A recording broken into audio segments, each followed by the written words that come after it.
Karen demands VIP table claiming to know the owner, but I'm the owner, and she was left crying with a $4,000 bill after my revenge. Karen storms into the restaurant, screaming that she knows the owner and that we must give her and her group of pals the VIP table reserved for celebrities. The trouble is, I own the restaurant and have no idea who this lady is. But I decided to play along and see what happened. During the dinner, one of the girls asked me whether I thought my life was meaningless because I worked as a waiter. That's when I realized all bets were out, and I was going to exact my retribution. This is what I did. This occurred around Christmas and New Year's. My grandparents emigrated to Canada from Italy in the 1970s and established a restaurant. When they died, my parents took over the restaurant, which they grew and enlarged throughout the decades. I've been working at the restaurant since I was 15. As my parents became older, they retired and became snowbirds, spending the winters in Florida. They sold the restaurant to me a few years ago, but they kept a tiny percentage of the stock as a supplementary source of income in addition to their savings. As soon as I took possession, I modernized the old place. I rebuilt the restaurant, altered the logo, and contacted local and national newspapers to place advertisements. I invited food critics, bloggers, and vloggers. It was slow at first, and I began to fear that the loan I took out to undertake all of this was the worst mistake I'd ever made, that I had ruined 3 generations of a family company. But soon, it began to work. A local semi-famous YouTuber included us in one of his videos, which prompted more people to visit and review us. Even on a Monday, we were quickly seeing 5 to 10 times the regular volume of activity. We became a destination for large events, and it was not uncommon for a celebrity to stop up on certain evenings. I even invited certain high-profile clients to visit and cook for our guests. This cost a fortune, so we were completely filled for the holidays. People had to make reservations in July to get a table in December. It took years to get to this point. When things become busy, I don't simply sit in the back office.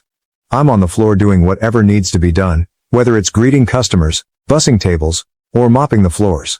On nights with high-profile guests or events, I wear a jacket and take charge. One night, 6 women walked in. 5 of them appeared to be in their early 20s, with the leader looking to be in her mid-20s. My best assumption was that she was an elder sister of one of the females or an older sorority sister to incoming college students. I was greeting them at the entrance, and as they approached, Queen Bee Karen was telling the baby Karens how fantastic this restaurant is, how delicious the cuisine is, and how there might even be celebrities there. When she approached me, she explained that she required a table for 6. I responded, "Of course, can I get the name on the reservation?" She stared at me. She responded, "Oh, I didn't make one, but it's okay. The owner is a personal friend of mine. He said he always keeps 1 or 2 tables open for special guests and we can have one of those tonight." This is true for many high-profile restaurants, and I've been doing it recently as well. But I had no idea who this woman was, and she had never discussed any of this with me. I understood she was attempting to get in without a reservation, but she had chosen the worst person to try this with. I told her, "I am sorry, but we cannot seat anyone without a reservation. As you can see, we do not have any seats available." I didn't want to go all out and say, "I'm the owner, and we have never spoken before, so I never promised you anything." But I didn't want to embarrass her in front of the other girls she was with at the time. She then instructed one of the other girls to take a picture of me. She announced that she would speak with the owner and ensure that I was either scrubbing toilets or fired by the end of the week. The other girls behind her joined in, saying things like, "Yeah, kiss your minimum wage job goodbye." I wasn't sure if they were in on it with her or if they truly believed she knew the owner. Queen Bee Karen then said, "Look, you can either give us a table or I can make your life very difficult. This is not worth losing your job." She kept pointing, trying to belittle me, and then saying things like, "Obviously you aren't anyone here, because if you were, you would know who I am and never try to tell me anything other than yes or, of course." She was constantly attempting to put me down and take that table. At this time, it had been a hard day for me, and from my perspective, I had 3 options. Number 1, I could inform her that I am the owner and call her out on all of this. Number 2, I could simply hand her the table and let things go. Or, third, I could teach Queen Bee Karen and her minions a lesson. I selected option 3. I smiled at her and said, "Of course, ma'am, please follow me." I handed her one of the 3 tables we leave free in case a celebrity walks in, which occurs occasionally. I told her, "I apologize for everything and you're right, it would be simpler just to give you the table." I also assured her that the first 3 rounds of drinks would be free. I seated them down and personally served them. As they sat, I told them, "We need one of your credit cards and IDs just to keep on file, and we'll return them to you before you leave." Queen Karen handed me her card and informed the baby Karen minions, "Tonight is on me?" I took their orders, gave them their free beverages, and informed them that due to how busy we were tonight, the meal may be delayed. The females only worried about the free drinks. They ordered 3 rounds and still hadn't received any food. They eventually called and asked me to check on it, all while giving me the worst attitude since they arrived. I told them I will look into it, but also asked if they wanted additional drinks. They ordered 2 more rounds. They were sloshed by the time the appetizers arrived, having done nothing but drink on an empty stomach for the majority of the night and just eating salads. As more food arrived, more beverages were ordered. What these girls didn't realize was that they were at our VIP table, which normally costs a few $1,000s to sit at, but I didn't charge them for it. Except for the first 3 rounds, I charged them for all of the extremely costly cocktails they had throughout the evening. Furthermore, the table they were sitting at, as previously stated, was VIP, thus the menus were different. Prices are not displayed on these menus. This is a restaurant industry trade secret. They also offered higher-end menu items such as white truffle, black caviar meals, and specially imported West Coast oysters, among others. At one point during the night, I honestly began to question what I was doing. I worried I was going too far with these poor girls. They might not know any better. But certain things encouraged me throughout the night, such as when one of the baby Karens questioned whether I thought my life was pointless because all I ever became was a server. Also, one of the other staff told me that they were planning how to mess with me, believing that they could do so whenever they wanted and that I would always give them a table. I overheard them say, "He's cute, but I wouldn't date a waiter like that. He is such a pushover." There were other comments like that throughout the night, so I continued with their life lesson. By the end of the night, each female had built up a bill ranging from $500 to $600. I handed Queen Karen the bill for $4,232.23, which included tax and tip. I've never seen somebody sober up this soon. She went from smiling and giggling with her buddies to almost in tears. She immediately summoned me over and asked whether this was a joke. I took the bill, looked it over, and apologized. "I'll get you the correct bill amount." Again, she seemed completely relieved, assuming she had received someone else's bill, and called me a effing idiot, before continuing to talk to her pals. When I returned to give her the right bill, she flipped out again. It was only a question.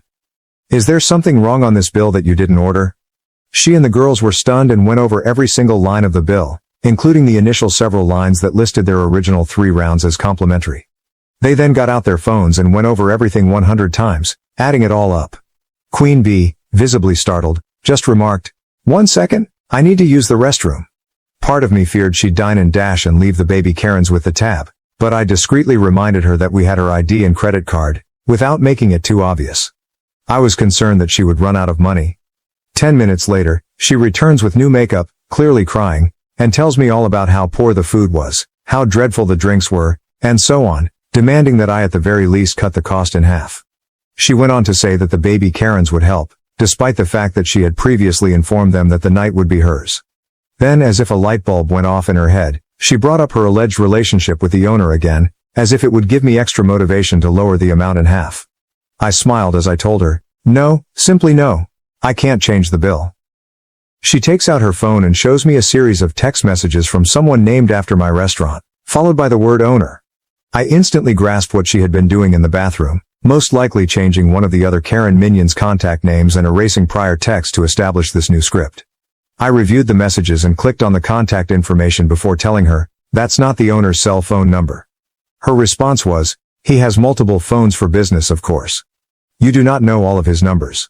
I replied, "How about this? If we call him and he says it's okay to take 50% off the bill, then I'll do it." Her response was to begin ranting and screaming, which drew the attention of the few remaining patrons, and I knew it was time to finish this. I told her in a less conciliatory tone, "Cut the crap, little girl. You do not know the owner. You've never been here before, and if you continue ranting, I'll call the cops." Her tone changed as she attempted to defend herself as best she could. My response to her lame retort was, "My grandfather established this restaurant. My family has been running this establishment for centuries. I've worked here for nearly my entire life. I am the sole owner of this restaurant, and I have never seen you, heard of you, or made any promises to a stranger I have never seen before tonight." The little Karens were frozen and had no idea how to react. Queen B was in tears. I added, "Now, I provided you the table you wanted, one of these particularly reserved tables for high-end clientele, which I did not charge you for, as well as 3 rounds of free drinks. If you do not pay your account, I will call the cops and give them your identification. Karen signed the bill in tears, and the tiny Karens reached into their wallets to hand her whatever cash they had, which was probably a couple $100, with the promise to repay her more. 2 days later, an angry man arrives at my restaurant and requests that one of my bartenders talk with me. I was in the back office working, so he had to wait for about a half hour. She was with him too, but she kept her head down. I took them both to my office and showed him highlights from the security cameras, which had particularly high-quality audio because they were in the VIP area. We needed to keep good records in that region due to previous unconnected accidents. I showed him the majority of it, their remarks, orders, everything. When all was said and done, he rushed out with her, yelling at her the entire way. I have not seen or heard from any of them since, but the initial bill I gave them, which did not include the $120 oysters, is framed on my desk. As a side note, I did not lose as much money on the table in 3 rounds of drinks as you might expect. The table was intended to be empty anyway, so I didn't lose anything because I hadn't expected to gain anything in the first place. The cost of the meal and other drinks more than compensated for the loss in the first 3 rounds. So now that you know everything, am I the jerk? Probably the most astonishing thing about the Karens in this situation, aside from the money, trying to muscle their way into securing a seat and avoiding paying the bill, was their perspective on the world. That solitary statement concerning the OP's, original poster's, inadequacy as a waiter definitely stood out. It seems that OP was going to loosen up on his entire vengeance plan, but then one of the baby Karens asked him if he felt his life was meaningless because all he had become was a waitress. That has to be one of the most insanely entitled viewpoints we've ever seen on this channel. It may not be as exciting or insane as some of the other stories, but the fact that she actually sees the world in this way is simply sick. There is absolutely nothing wrong with having a job, regardless of the income. This occurs frequently with jobs such as janitors, and I despise it when individuals believe they are superior just because they do not work in those positions. There is nothing wrong with becoming a janitor.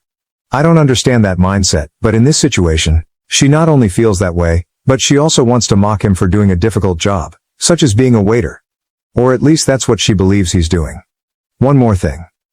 I'm happy this story ended on a somewhat gratifying note, with the father attempting to reverse the situation but becoming more enraged with his daughter than the restaurant owner. The only thing that scared me out was that the restaurant was recording audio of the folks sitting at that table. I would probably avoid going to a restaurant if I knew my talks were being recorded. Anyway, I'm glad it worked out for the OP, but please tell me how you would have handled the matter if it were your restaurant and these were your customers. Was the OP a jerk or not, and why? Thank you for watching. If you haven't subscribed yet, please do so and hit the notification bell to stay updated with more shocking real-life stories happening around you.